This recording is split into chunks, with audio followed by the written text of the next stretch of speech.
Salut les goths et bienvenue pour cette toute nouvelle vidéo à la française. Dans ce nouvel épisode d'En route vers le Tour, nous nous plongeons dans la grande histoire de l'équipe Movistar.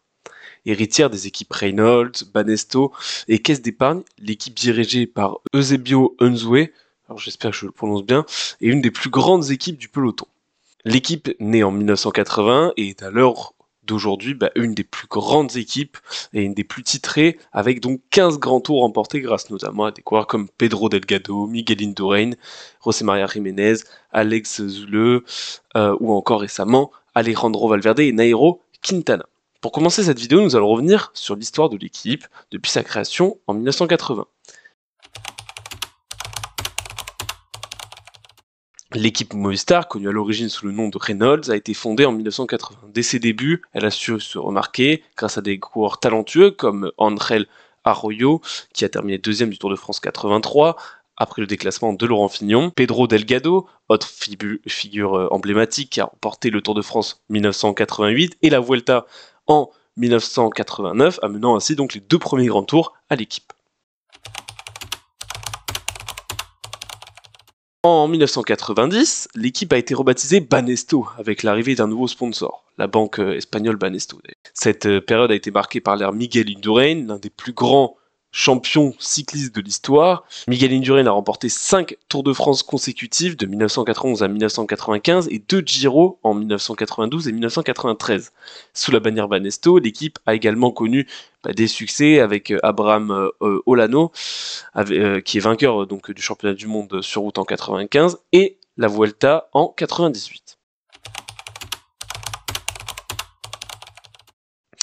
En 2004, l'équipe a changé de sponsor pour devenir Il Balear Banesto, puis Caisse d'épargne Il Balear en 2005, avant de redevenir simplement Caisse d'épargne en 2006. Sous cette nouvelle ère, Alejandro Valverde, la légende que l'on connaît tous, est devenu le leader incontesté de l'équipe. Valverde a remporté de nombreuses classiques comme Liège-Bastogne-Liège, parfois 2006-2008, la Flèche Wallonne en 2006, ainsi que la Vuelta en 2009. C'est durant cette période qu'il ne faut pas oublier un gros point noir de l'équipe. En effet, Valverde a été impliqué dans l'affaire Puerto, un vaste scandale de dopage qui a éclaté en 2006. En 2010, il a été suspendu pour 2 ans par le TAS, le tribunal arbitral du sport, avec après des preuves de son implication dans ce réseau de dopage. Donc on pourra toujours se demander est-ce qu'il aurait dû revenir ou pas dans les pelotons. En tout cas, il reviendra en 2012, toujours aussi fort.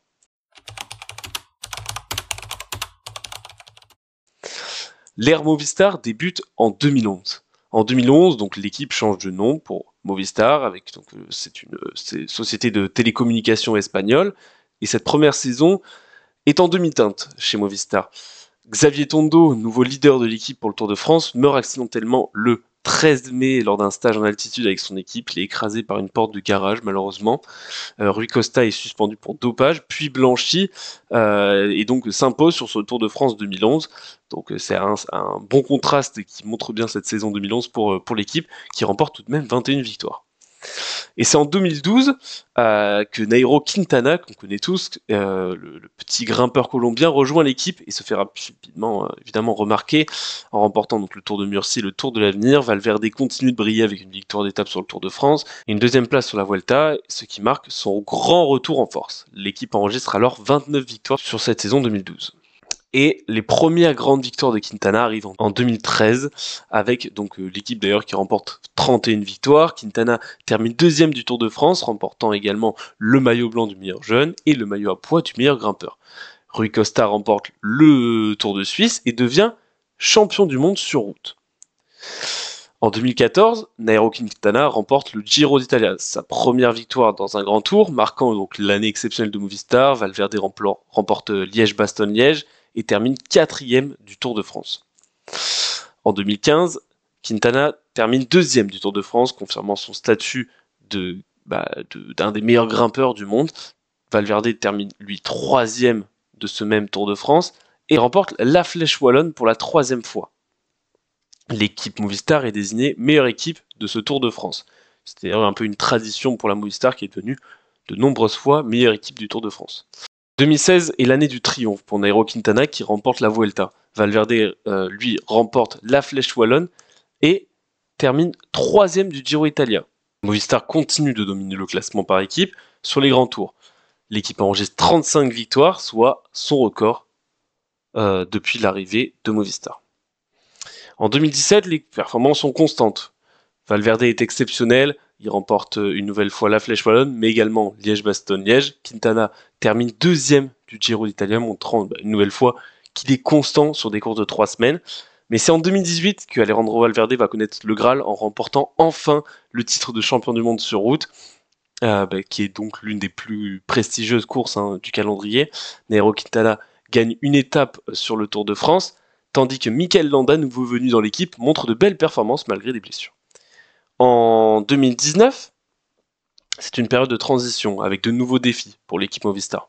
L'année est marquée par des compétitions internes entre leaders de l'équipe. Quintana et Landa peinent à coopérer, mais Quintana remporte tout de même une étape sur le Tour de France et Richard Carapaz, un des coureurs qui est monté dans cette équipe, l'Équatorien brille et s'impose sur le Tour d'Italie. Une victoire majeure de plus en grand tour pour l'équipe Movistar.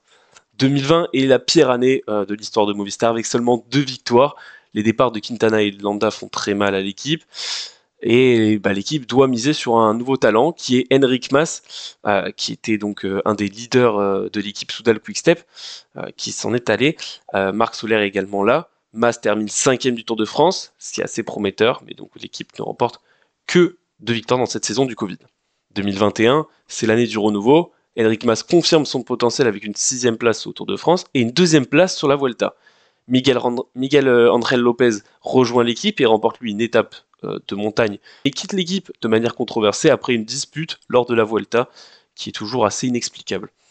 Alors, en 2022, donc Enric Mas continue de performer, il termine 5e de la Vuelta et l'équipe se renforce avec de jeunes talents comme Ivan Garcia Cortina et quelques coureurs qu'on va découvrir après.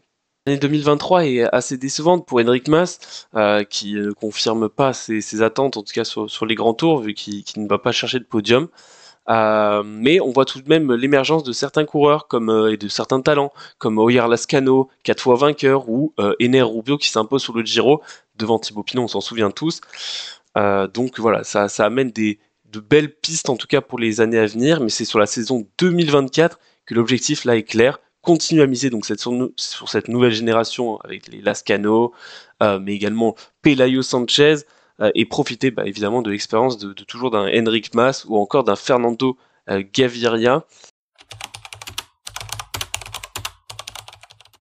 Et c'est ainsi que on va pouvoir se pencher maintenant petit à petit sur ce Tour de France et sur cette start list qui est assez surprenante de l'équipe Movistar. On n'a pas grand chose pour l'instant, on n'a que 6 noms. Dans les 6 noms, c'est même pas sûr que tout soit là. En tout cas, pour l'instant, on a Rémi Cavagna qui est annoncé dans cette liste. Rémi Cavagna, j'ai du mal à voir avec toutes les brouilles qu'on voit en ce moment et surtout quand on voit sa forme assez compliquée. Il n'est même pas sur le podium des championnats de France du contre-la-montre qui est sa spécialité. Voilà, il parle de brouille en interne où tout n'a pas été respecté dans son programme. Il n'a pas couru sur les courses qu'il souhaitait. Donc voilà. Donc est-ce que Rémi Cavagna sera là? C'est une vraie question. Moi, j'avoue que ça me fait mal au cœur, étant un grand fan de Rémi Cavagna, lui qui était dans l'équipe, une équipe que j'apprécie particulièrement, la Soudal Quick-Step.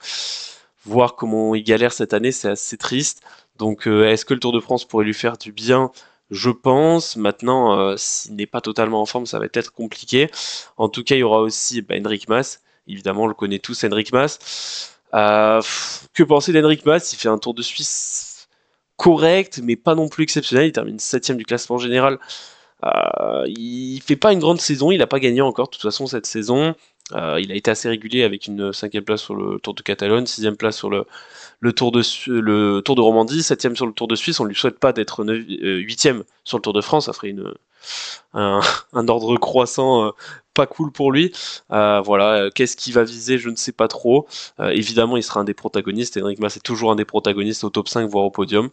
Mais quand on voit la concurrence, évidemment, qu'il y aura avec toute l'équipe UAE qui déjà, 4 coureurs ou 5 coureurs de l'équipe UAE peuvent être devant lui déjà. Il y aura Jonas Vingegaard, il y aura Remco Evenepoel. Voilà, il va falloir voir comment Enric Mas arrive à s'en sortir. Et pourquoi pas peut-être changer un peu sa manière de courir, être un peu plus offensif, peut-être tenter des échappées, je ne sais pas. Mais en tout cas, Il faudra voir. Ensuite, Gregor Mühlberger devrait être là. Mühlberger, que penser de lui? Il fait pas une très grande saison. En tout cas, bon, on espère. Et il avait fait une 5e place sur la Mercantour Tour classique, mais son Dauphiné est vraiment pas très bon. Maintenant, voilà, faudra voir pour le champion d'Autriche ce que ça donne. Enfin, le champion d'Autriche jusqu'à ce week-end, en tout cas, est-ce qu'il va confirmer garder son titre? Faudra voir. Ensuite, bah, il y aura David Deformolo. David Deformolo, c'est pareil, 31 ans maintenant. Est-ce que le meilleur est passé pour lui? On le connaît, David Deformolo, il avait gagné sur le Giro il y a maintenant pas mal d'années hein, quand même.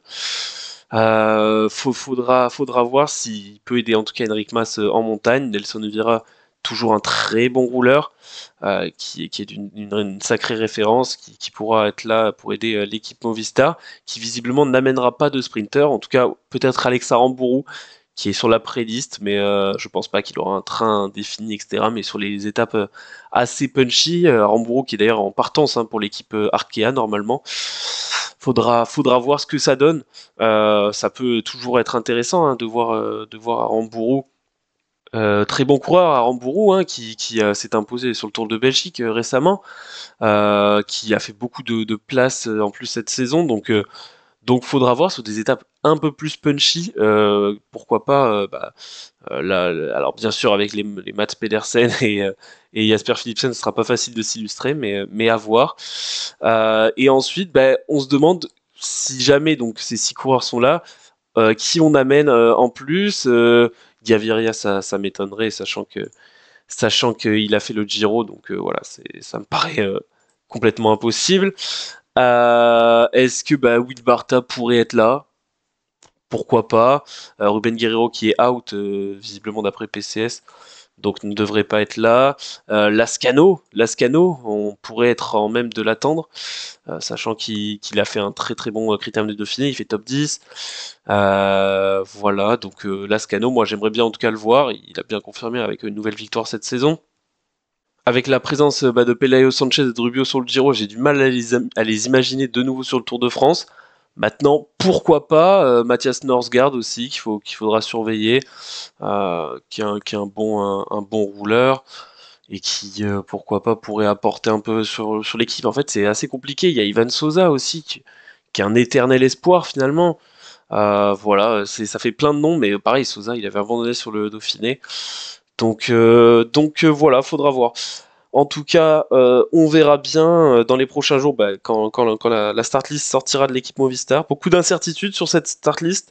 Qu'est-ce que va pouvoir faire la Movistar? Moi, j'espère en tout cas que Enric Mas va pouvoir aller, pourquoi pas, jouer peut-être plus des échappées, quoi, essayer de plus s'amuser et pourquoi pas aller chercher une belle victoire sur le Tour de France. En tout cas, il le mérite. Voilà, et puis après, des coureurs comme Mühlberger, comme Lascano, s'il est là, pourrait être là d'ailleurs Lascano par exemple sur les chemins blancs, sur l'étape des chemins blancs, ça pourrait être intéressant. C'est déjà la fin de cette petite preview de l'équipe Movistar. Merci à tous d'avoir été là. On se retrouve très vite pour une prochaine preview. Salut les goths.